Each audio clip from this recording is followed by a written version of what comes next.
pourquoi ton enfance te bloque dans ta vie amoureuse? Est-ce que tu t'es déjà posé cette question?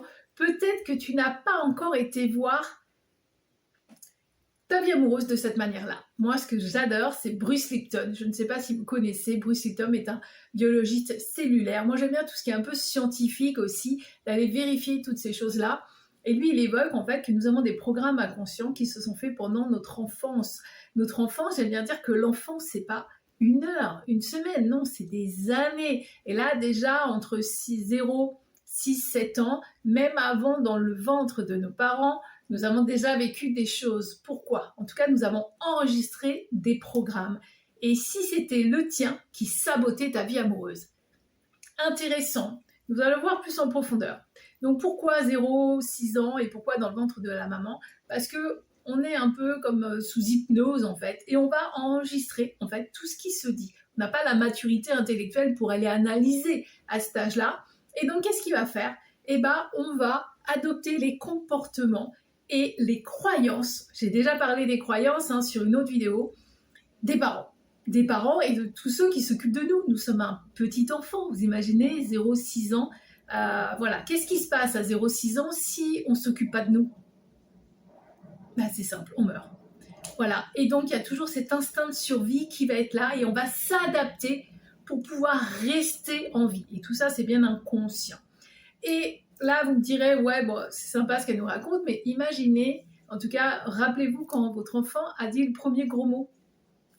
Et c'est là qu'on se rend compte qu'on se dit, ah mince, je crois qu'il répète ce que je dis. Et c'est tout à fait ça. Pourquoi? Parce que les enfants apprennent par observation et ils ne font pas ce qu'on leur dit, ils font ce qu'on fait.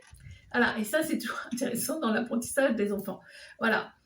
Et à votre avis, quelles sont les conséquences quand vous avez entendu dans votre vie, tu es un enfant stupide, tu ne le mérites pas, tu n'arrives à rien, tu n'aurais pas dû naître, tu es un faible. Moi, j'ai une stagiaire qui me disait, mais de toute façon, tu es une bonne à rien. Vous imaginez, c'est peut-être pas une fois, même des fois, quand on reçoit ça une fois, ça peut faire mal, mais c'est plusieurs fois qu'on nous a dit ça. Et à votre avis, ce petit enfant, comment il fait? Là, il va considérer que c'est des faits absolus, c'est factuel. On me dit que je suis un bon à rien, je suis un bon à rien. Voilà. Et donc, c'est ça qui va se mettre dans la mémoire subconsciente, en fait, de l'enfant.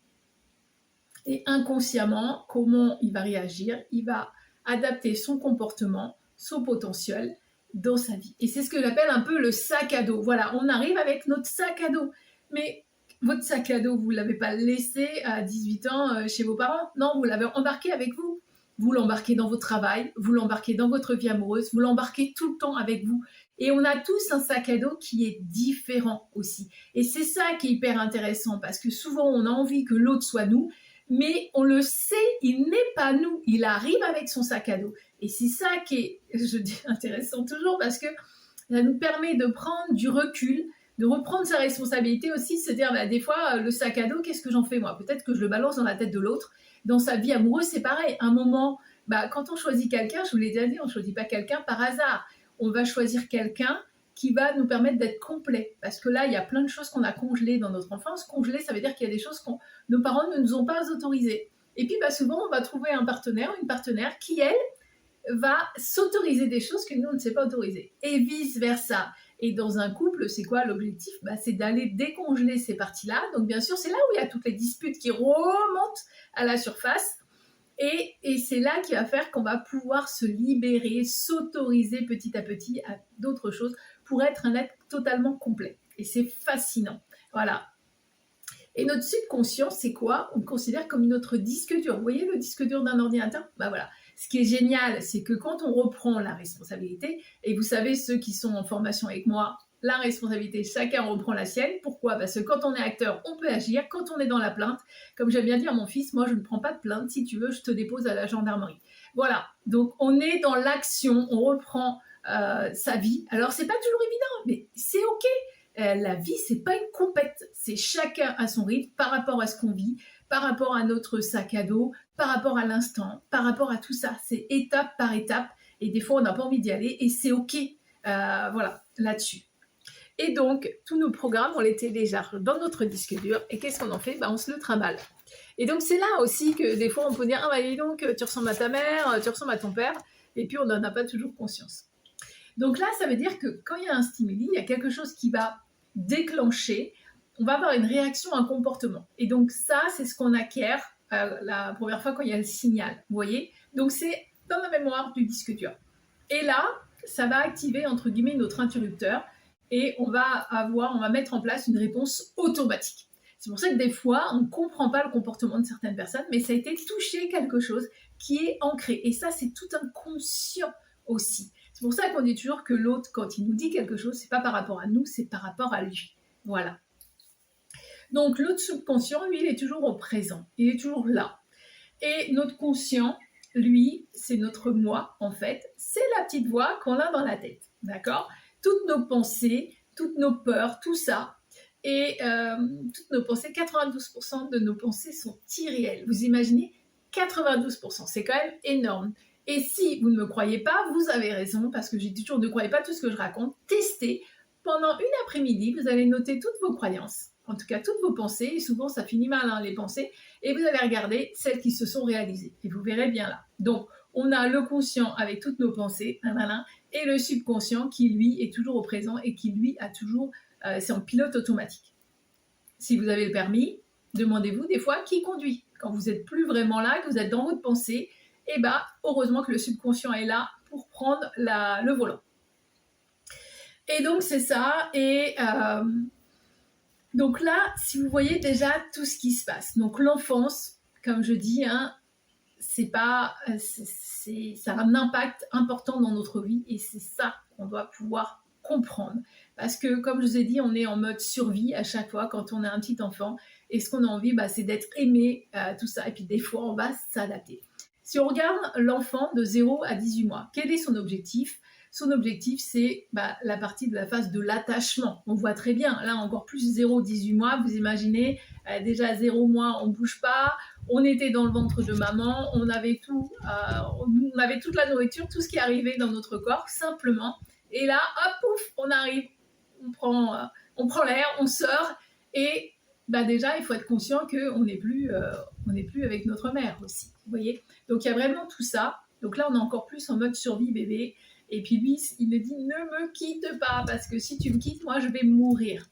Donc, de quoi il a besoin? Il a besoin de chaleur, il a besoin de présence, il a besoin d'un regard bienveillant, qu'on lui parle régulièrement, mais pas qu'on aille lui crier dessus, bien entendu. On veut de la voix douce, de la chaude, rassurante, on veut de l'amour, c'est ce qu'on veut, vous voyez. On veut des touchés délicats aussi, respectueux, une stimulation raisonnable aussi, à fond, et on n'a peut-être pas tous vécu ça aussi. Et si vous l'avez fait pas de cette manière-là avec vos enfants, ne vous flagellez pas. C'est pas facile. En tant que parents, et même nos parents, ils sont arrivés avec leurs blessures, avec ce qu'ils ont appris, avec leur sac à dos. Nous, on a récupéré une partie de leur sac à dos puisqu'on s'est enregistré un peu comme eux. Voilà, on a dupliqué peut-être une partie de leur disque dur en interne. Et donc, tout ça, c'est en avoir conscience, mais c'est surtout te dire comment je fais différemment. Quels sont les risques de blessure? Les risques de blessure, c'est une rupture dans l'apprentissage du lien. Oui, parce que le lien, vous avez compris, hein, c'est ce qu'on a besoin de vivre, surtout à ce moment-là. C'est aussi se sentir délaissé par moment, parce que des fois, des parents ou les parents ne sont pas toujours disponibles, voilà, ou on nous a...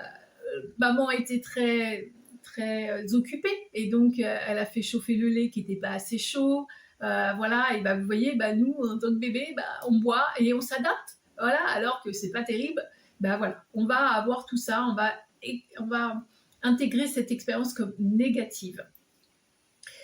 Et puis des fois, le bébé il peut avoir un sentiment d'abandon ou de surinvestissement aussi. Lui, il va s'adapter aussi par rapport à ça.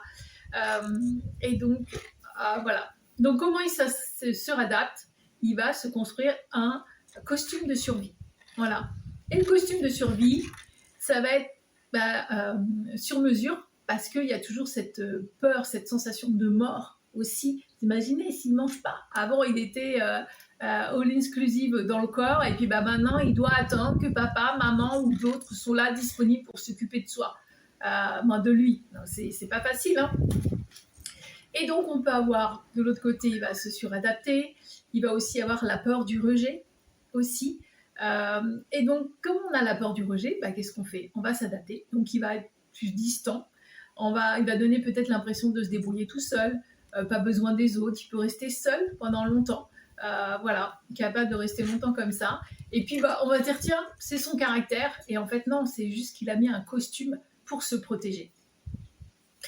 Et donc, pourquoi? Parce qu'il évite la souffrance. C'est vrai que la souffrance, ça fait mal, on a pas envie d'y aller, hein. Donc, de la peur du rejet. Et c'est toujours ces peurs qui sont là, et on s'adapte par rapport à ça.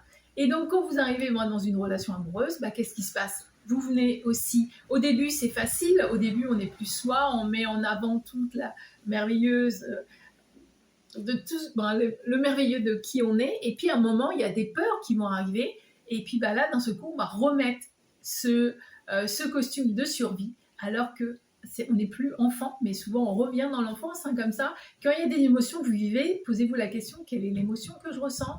Est-ce que ça ne me rappelle pas quelque chose que j'ai vécu dans l'enfance? Alors des fois on s'en souvient, des fois on s'en souvient pas, mais allez voir un petit peu tout ça, voilà. Et donc on peut avoir un comportement de protection aussi dans le couple. On peut avoir la peur de risquer de nouveau d'être rejeté, d'être abandonné, et c'est un danger. Et qu'est-ce qu'on fait inconsciemment? Quand il y a un danger, voilà, quand il y a la peur, il y a un petit déclencheur, hein, d'un danger réel ou irréel. Donc c'est ça, hein. Donc ça c'est quand même énorme. 92% de nos pensées sont irréelles, vous imaginez, donc tout ce qu'on se raconte, et donc ça nous amène dans l'éloignement. C'est pour ça que des fois on ne retrouve pas la personne qu'on a eue au début, parce qu'elle a mis un costume de survie, vous voyez. Donc le partenaire, lui il ne comprend pas, lui il se dit, oh, elle est où la personne du début là? Moi c'est elle que je veux retrouver. Et oui, et la personne est tellement embarquée dans ses peurs que voilà, elle a son habit de protection, et on voit plus sa vraie nature avant la blessure. Et donc là, qu'est-ce qu'il y a? Des fois, il y a des luttes de pouvoir aussi. Et donc, il y a des incompréhensions entre chacun, parce que chacun a peut-être mis son costume, et on ne retrouve plus personne là-dedans, vous voyez. Et donc, le costume, rappelez-vous, c'est pour la survie. Et puis, on sait très bien que notre cerveau est capable de développer plein de choses, plein d'armes, entre guillemets, pour cette survie-là. Parce que si on n'arrive pas à sortir de la survie, en fait, si on n'est pas en mode survie, on a peur de mourir. Voilà, qui a envie de mourir? On sait tous qu'on va mourir un jour ou un autre, mais on n'a pas envie pour l'instant, hein. Vous voyez? Donc, il y a ça, on se met des armes, on se met vraiment l'habit de survie. Et vous imaginez l'habit de survie dans une relation amoureuse, chacun a son habit, c'est pas terrible, hein. C'est pas l'habit de soirée, comme ça, on va aller au restaurant et tout ça. Non, c'est chacun, je vais me protéger l'un contre l'autre. C'est pour ça que si on arrive à se dire l'autre n'est pas moi, je l'accepte, et surtout, j'aime bien dire, je vais m'enrichir de la différence de l'autre. Et là, moi j'adore la communication, vous le savez, la communication de cœur à cœur, c'est pouvoir exprimer ce qui se passe à l'intérieur de soi.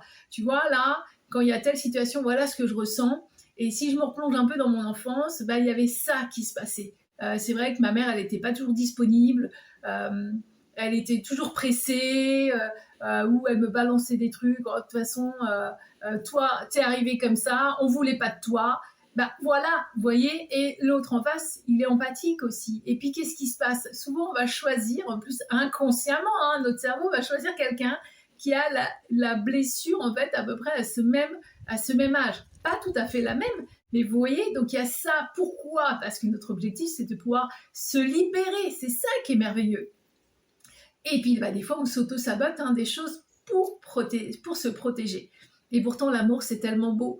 C'est pas l'amour qui fait mal, c'est la manière dont on va le vivre aussi. Voilà.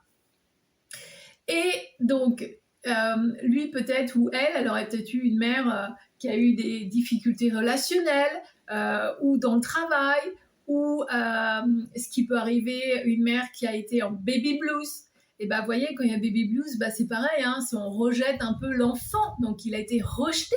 Et ça, nos parents ne nous disent pas toujours non plus, tiens, ta mère ne voulait pas te voir pendant plusieurs mois ou autre, ou de se dire, tiens, je voulais une fille, et j'ai encore un garçon. Voilà, des fois, pour adapter, pour pour accepter tout ça, bah, les parents, ils font comme ils peuvent et on n'est pas là pour flageller non plus les parents, ni vous flagellez vous. C'est juste se dire, ok, j'en fais quoi de ça, en fait. Donc, ça va vraiment être ça. Donc, il y en a un qui a peut-être avoir aussi la peur de l'abandon. Donc aussi quand le bébé pleure et qu'ils se sont dit bah non allez on le laisse, c'est pas grave il va se calmer, bah lui il se sent peut-être comme abandonné parce que derrière il y a quoi? Il y a encore cette peur de mourir, de pas être compris, de se sentir totalement abandonné et ça on peut le ressentir dans les relations aussi. Et vous le voyez, écoutez les mots que vous utilisez. Moi je me rappelle dans une relation je disais mais tu m'abandonnes, il me dit mais c'est un mot énorme que tu me dis, mais oui pourquoi? Parce que j'ai la peur de l'abandon.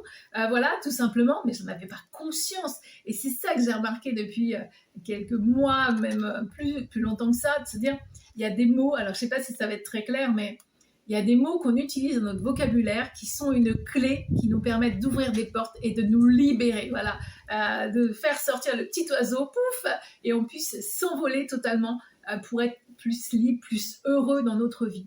Parce que vous voyez, des fois, ce qui va nous bloquer ou qui nous permet de ne pas être heureux dans la vie, c'est qu'on va être focus sur ce qui nous fait mal. Voilà. Donc quand on est focus sur ce qui nous fait mal, bah on n'est pas focus sur ce qui nous fait du bien. Hein. Donc on est un peu sadomaso des fois, inconsciemment aussi. Donc c'est de se dire, attends, si j'étais plus focus sur ce qui va bien. Et je vous en parlerai un peu plus dans une autre vidéo aussi.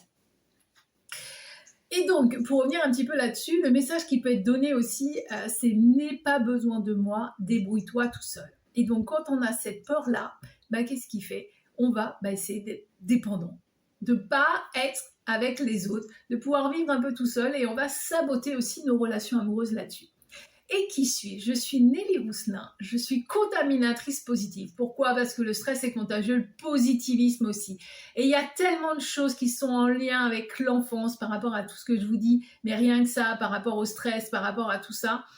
C'est ça qui est hyper intéressant d'aller fouiller là-dessus. Et moi, ce que j'aime, c'est ramener la responsabilité aux gens. Vraiment, quand on est responsable, je vous l'ai déjà dit, ça nous amène d'autres choses. Et quand on ramène sa responsabilité aussi dans sa vie amoureuse, qu'on essaye de faire différemment, et c'est là aussi qu'on arrive à faire pétiller sa vie. Donc, je vous invite à continuer à me suivre parce que je vais continuer sur les autres blessures d'âge en âge, comme ça on va pouvoir faire un point et peut-être que ça vous donnera des éclairages. L'objectif c'est de faire différemment comme je vous l'ai dit. Donc je vous dis à très bientôt et en attendant, prenez bien soin de vous.